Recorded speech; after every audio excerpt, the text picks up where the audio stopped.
అవగాహన చేయించండి అని కేంద్ర ప్రభుత్వం చెప్పింది. అట్లాగే మనకి ఇప్పుడు మీకు తెలుసు కదా, యుద్ధం వచ్చింది, వారు తెలుసు కదా, అందరూ సెల్లు చూస్తారు, అందరికీ అర్థమవుతుంది. ఆ వార్ వల్ల ఏంటి, మనకు సప్లై రావట్లేదు, యూరియా ఇవన్నీ తయారు చేయడానికి మనకి రావట్లేదు. దానికోసం సేంద్రియ వ్యవసాయం, అంటే మనం ఎక్కువ వాడుతున్నాం ఎరువులు, అవి కొంచెం సమానంగా వాడి చేసేటట్టు అందరికీ అవగాహన కల్పించండి అని ఈ ప్రోగ్రాం పెట్టారు. అందుకని ప్రతి రైతుల దగ్గరికి వెళ్ళి మేము చెప్తున్నాం అన్నట్టు మనం సమానంగా పాటిస్తాం. ఈ సమతుల్య ఎరువుల వినియోగం అంటే తెలుసా? సమతుల్యం అంటే మన మొక్కకి ఎంత కావాలో అంత ఎరువు వేయాలి, ఎక్కువ వేయాలి. ప్రతి మొక్కకి మామూలు 17 రకాల పోషకాలు కావాలి. మనకి ఎట్లా అన్నము, పప్పు, కూర అన్నీ కావాలో అట్లే వాటికి 17 రకాల పోషకాలు కావాలి. దాంట్లో 3 పోషకాలు కార్బన్, నైట్రోజన్, ఆక్సిజన్, అవి ఆకాశం దీంట్లో గాలిలోంచి తీసుకుంటాయి. మిగతా 13, 14 పోషకాలు ఉంటాయి. దాంట్లో 3 పోషకాలే మనం ఇస్తున్నాం. నత్రజని, భాస్వరం, పొటాషియం, ఈ 3 మనం ఎరువుల రూపంలో ఇస్తున్నాం. మిగతా 11 పోషకాలు మనం అసలు ఇవ్వట్లేదు. మనం ఇవ్వకపోవడం వల్ల దాంట్లో లోపం వస్తుంది, మొక్కలు దిగుబడి కూడా తగ్గుతుంది.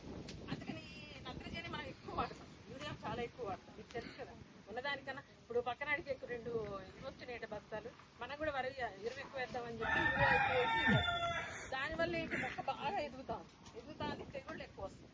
నేను తెగుళ్ళ శాస్త్రవేత్తను కాబట్టి నాకు బాగా తెలుసు. ఈ నత్రజని ఎక్కువ వాడటం వల్ల తెగుళ్ళు ఎక్కువ వస్తున్నాయి. దానివల్ల ఈ పురుగుల బెడద కూడా ఎక్కువ వస్తాం. దాన్ని మనం అందుకని ఏం చేయాలి, దానికోసం మనం భూమిలో ఎంత సారవంతం ఉందో మనం కనుక్కోవాలి. మీకు సాయిల్ టెస్టింగ్ తెలుసు కదా, భూసార పరీక్ష తెలుసా? నేను చేసింది కదా, చేయించారా? నేను మా దగ్గర తీసుకెళ్ళి. అవునా, ఎవరొచ్చి తీసుకెళ్ళారు? ఏమో మా అబ్బాయి తీసుకెళ్తారు, వాళ్ళే తీసుకెళ్ళారా? మట్టి వాళ్ళే తీసుకెళ్ళి లోతు కదా, ఒక 10 ప్లేసుల్లో 2 జాల తీసుకెళ్ళి. మిగతా వాళ్ళకి మీరు ఎవరైనా తీసుకున్నారు? ఫోన్ చేసి మా సైడ్ అయితే రాలేదు. ఎప్పుడు ఇస్తారంట మీకు? 20 రోజులు పడుతుందో మా అన్నాడు. ఈ భూసార పరీక్ష అంటే మీనింగ్ ఏంటంటే, మనకి ఒంట్లో బాగాలేకపోతే మనం డయాగ్నోస్టిక్ సెంటర్కి వెళ్తాం, మనం బ్లడ్ ఇస్తాం.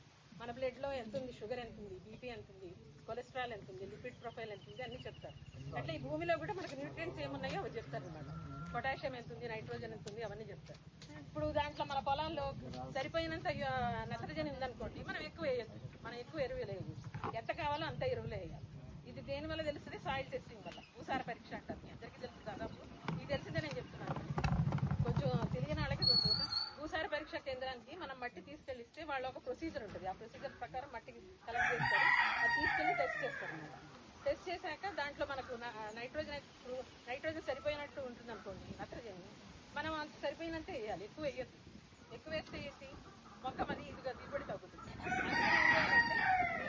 ఈ ఎరువుల ఆదా కూడా మనకి తగ్గుతుంది, ఎరువులు వేసే ఇది కూడా ఖర్చు కూడా తగ్గుతుంది. మన పొటాషియం తక్కువ ఉందనుకోండి, కొంచెం ఎక్కువ వేస్తారు. అట్లా సమానంగా మనకు సమతుల్యం అంటే సమానంగా మనం పొలానికి ఎంత కావాలో అంత ఎరువులు వేసుకుంటాం అనమాట.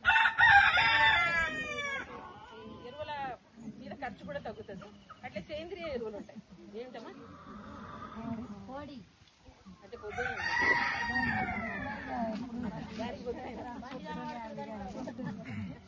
అట్లాగే మనకు సేంద్రియ ఎరువులు ఇప్పుడు ఎవరైనా వాడుతున్నారు? సేంద్రియ ఎరువులు అసలు దొరకడమే కష్టం. మీకు పాడి పంట ఉందా? గేదెలు, ఆవులు ఏమన్నా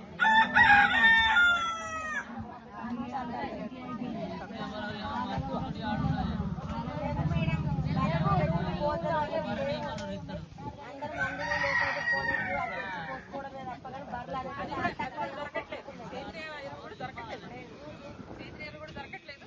అందుకని పచ్చి రొట్టె పైర్లు వేసుకుంటున్నారు. పచ్చి రొట్టె పైర్లు అంతా తెలుసా? జనుము, పెసర, అందరూ వరి రైతులు అంటారు. విత్తనాలు దొరుకుతాయి కదా.